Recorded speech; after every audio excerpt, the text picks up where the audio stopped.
再来看中国的国家主席习近平结束欧洲的访问，咱的国安局分析指出，讲中共这次的目的是要来分化欧盟的团结，甲美欧关系哦。未来恐惊嘛影响到欧洲各国甲咱台湾的关系。外交部是表示讲，目前欧洲各国拢正小挺台湾，因会继续拍拼来强化甲欧洲的关系。中国国家主席习近平进前完成访问欧洲3国，法国、塞尔维亚甲匈牙利。咱的国安局分析，中国想要分化欧盟团结甲欧美关系，研判未来也会加大干扰欧洲各国友台活动。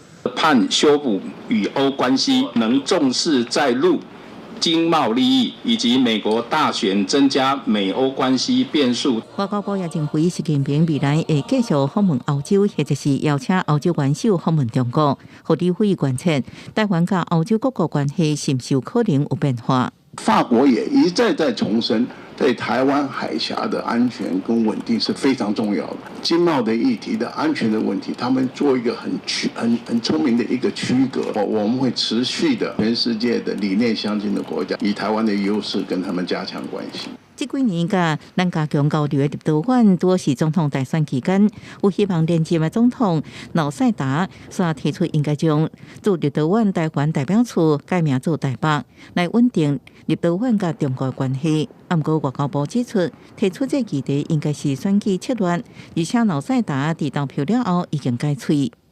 他的语调已经更改了，他要持续跟台湾维持文化与经济的深化。林北一般的意义是什么？这是非常接地气的一个语言，在民间常常用这句话，可能是我们兄弟的意思。另外，要承认外交部长的吴钊燮最近甲国民党立委是卡心，因为涉到外交物件互抢。吴钊燮搁伫社会媒体铺相片强调，坚定立场，佮引起质疑。美洲立委表示，拜三委员会会当面质询吴钊燮，有了有激烈的攻防。记者综合报道。